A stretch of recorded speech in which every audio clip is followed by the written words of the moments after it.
राम राम जी, आत्ममंथन में आपका स्वागत है। बात कर लेते हैं मूलांक 7 वालों के बारे में। स्प्रेड क्या कहता है? अच्छा कहता है तो आगे बढ़ जाओ, नेगेटिव कहता है तो मैं हूँ ना, आपको मोटिवेट कर रही हूँ, आपको समझा रही हूँ, आपको बता रही हूँ किस तरह से आपने आगे बढ़ना। देखो, आपने करना क्या, मित्र शत्रुओं को कैसे हैंडल करना है वो समझ लो, किस तरह से आपने उपाय करने हैं वो अंडरस्टैंड कर लो, गुरु मंत्र को समझ लो, आपके लिए गुरु मंत्र क्या कह रहा है इस वीक के लिए, ठीक है। तो वहाँ से क्या होगा, आपको ये मालूम पड़ जाएगा कि आखिर निचोड़ क्या है इस चीज़ का, what is the moral of the story, ठीक है। यहाँ पर आपको अगला क्या करना है, देखो, अपना प्रश्न पूछना तो कमेंट शेयर सब्सक्राइब आपको करना है, ठीक है। उसके बाद आप अपना प्रश्न पर्सनल में पूछना चाहते हो तो मेरे व्हाट्सएप नंबर के ऊपर आप जो है बात कर सकते हो, कॉल नहीं करना, ठीक है। वो कॉल करना होगा तो हम खुद आपको टाइम देंगे कि आपने कब कॉल करना। अब उसके बाद मंडे की बात कर लेते हैं। मंडे वाले दिन के लिए मूलांक 7 वालों के लिए क्या रह रहा है यहाँ पे, मुझे ऐसा लगता है यहाँ आपकी स्थिति कुछ इस तरह की बनती हुई दिखाई देती है कि आप कहीं ना कहीं कुछ ना कुछ जो है अपनी संतान के रिलेटेड कुछ करते हुए दिखाई देते हो, यानी कि पूरा कनेक्शन आपका वहीं जुड़ा हुआ है। उसकी कोई इच्छाएं हैं, कोई उसकी ज़रूरतें हैं, उनको पूरे करने में आप लगे हुए हो। यहाँ पर आपके लिए इस तरह का भी हिसाब बनता हुआ दिखाई देता है कि आप यात्रा करते हुए दिखाई देते हो, यात्रा करते हुए दिखाई देते हो और आगे बढ़ रहे हो, यानी कि यात्रा पे आप निकल रहे हो तो सेकेंड हाफ में जा रहे हो, पहले नहीं जा रहे, ठीक है। तो यहाँ पे अपना जाते वक्त हनुमान जी की आराधना जरूर कर लेना, हनुमान चालीसा ज़रूर पढ़ लेना। जाओ, आपके यात्रा के ऊपर जाने का है तो पहले से जो मैंने आपको बताया वो आप कर लेना। आप ट्यूसडे की बात करते हैं, ट्यूसडे वाले दिन जीवन साथी से झगड़ा होता हुआ, पार्टनर से झगड़ा होता हुआ, कोई पुरानी बात लेकर उसे खुरेद खुरेद के निकालोगे, तुमने ये किया था, तुमने वो किया था, तुमने ऐसा किया था, तो तुमने वैसा किया था। यहाँ किसी की वजह से जो है आपके जीवन में कलेश होता हुआ दिखाई देता है, तो कंट्रोल करो, लड़ाई नहीं करनी। दूसरे की शैतानी के शिकार खुद क्यों बन रहे हो, ठीक है। पुरानी बातों को छोड़ दो, उससे कुछ भी लेना देना नहीं है, ठीक है। यहाँ पर बात कर लेते हैं आपने क्या करना है। ट्यूसडे वाले दिन आपने लड्डू जो है हनुमान जी को चढ़ा देना है, जिसके ऊपर आपने तुलसी दल रख देना, ठीक है। और उसके बाद जोत भी ज़रूर अर्पण करें, ठीक है।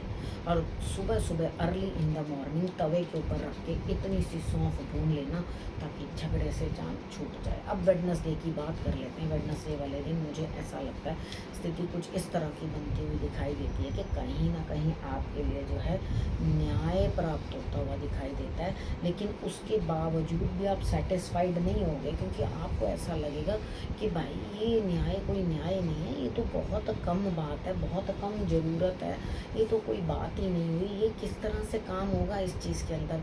तो यहाँ आप कहीं ना कहीं उदासीन परेशान दिखाई देते हैं, यानी कि उदासी में आप अपना वक्त गुजारते हुए दिखाई देते हैं। आपको ऐसा लगेगा कि भाई इतना क्या चीज़ है कि मैं इतना स्ट्रेस झेलूँ, ये न्याय क्यों कम मिला मुझे। देखो, ऐसा कुछ नहीं है, कुदरत की समझ में हमसे ज़्यादा समझ होती है, वो हमें जो है अपने हिसाब से सही और उचित ही न्याय देते हैं।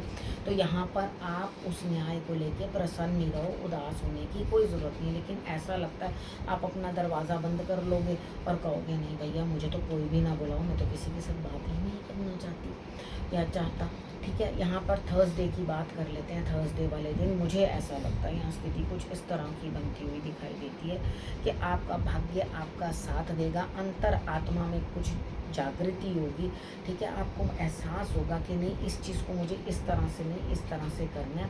भाग्य आगे बढ़ता हुआ दिखाई दे रहा है, आपको भाग्य का लाभ होता हुआ थर्सडे वाले दिन दिखाई दे रहा है। तो उस चीज़ का पूर्ण तरीके के साथ लाभ उठाने की कोशिश करो। शंकर भगवान की आराधना आपके लिए विशेष ज़रूरी है, ठीक है। आप उनकी आराधना करोगे तो डेफिनेटली आपके लिए रिजल्ट्स जो हैं वो बहुत बेटर आएंगे। अब हम बात कर लेते हैं फ्राइडे की। फ्राइडे वाले दिन मुझे ऐसा लगता है यहाँ स्थिति कुछ इस तरह की बनती हुई दिखाई देती है आपकी कि आप अपने लवर के साथ, अपने जीवन साथी के साथ अच्छा वक्त गुजारते हुए दिखाई देते हो और उनको बोलोगे आप कि चलो हमसे जो भी चीज़ें जो हैं सेटल नहीं हुई हैं, जो चीज़ें हमारे साथ ठीक नहीं हुई हैं, हम उन्हें नए सिरे से दोबारा शुरू करने की कोशिश करते हैं। तो नए सिरे से शुरू करने की कोशिश करोगे सेकंड हाफ़ में जाके, ठीक है, बातचीत करने के बाद अब सेकंड हाफ़ के अंदर ये बातें करोगे कि हम नए तरीके के साथ चीज़ों को शुरू करते हैं। तो बहुत अच्छी बात है, अगर आप नए तरीके से शुरू कर रहे हो तो आप बेहतर है, आगे बढ़ो, ठीक है।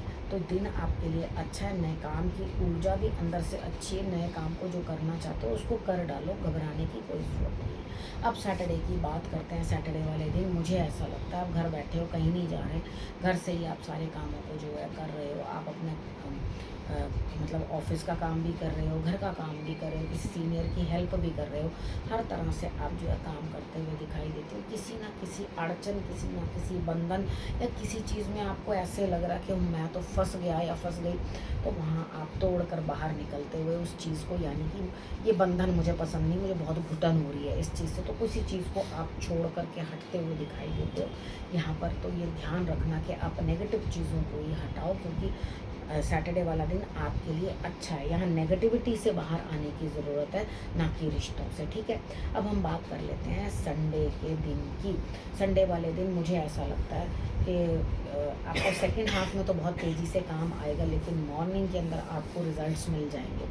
आपकी अपनी मेहनत के रिजल्ट्स मिलते हुए, धन प्राप्त होता हुआ, कार्य आपके पूर्ण होते हुए यहाँ पे मुझे दिखाई देते हैं, ठीक है। तो आपने करना क्या है, आप बेहतरीन तरीके के साथ आपको जो है आगे बढ़ना है और अपनी चीज़ों को जो है आपने सही तरीके के साथ करने की कोशिश करनी है। ईश्वर की कृपा भी आपको प्राप्त होती हुई दिखाई देती है।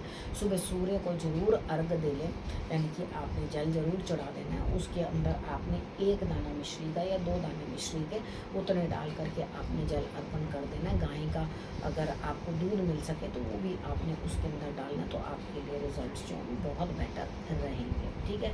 अब आपने करना क्या है, देखो गुरु मंत्र की बात कर लेते हैं। गुरु मंत्र में देखो दिक्कतें आपके लिए हैं, लेकिन किसी के आने से आपकी खुशी का सबब बनेगा। आपकी दिक्कतें दूर होने वाली हैं, आप घबराओ मत। मतलब जो आप चाहते थे ना वो अचीव करने वाले हो। ऐसा है कि मैं ये चीज़ प्राप्त करना चाहता हूँ, तो वो आप प्राप्त कर लोगे। आपको कोई परेशानी वाली ज़रूरत नहीं, सिर्फ अपनी सूझबूझ और अपनी समझ का आपको उपयोग करना है और अपनी समझ को जो है आपने आगे लगाना है, ठीक है। तो आप ये समझ जाओगे कि हाँ मेरे लिए क्या चीज़ रहती है, क्या चीज़ होने वाली है, कहाँ से ये चीज़ आपके लिए जो है पॉजिटिव आ रही है, ठीक है। आप समझे आपको क्या करना है। अब आपने करना क्या, रखना अपना और अपनों का बहुत अच्छे से ध्यान, और फिर से मेरे आने का करना इंतज़ार। तब तक के लिए नमस्कार।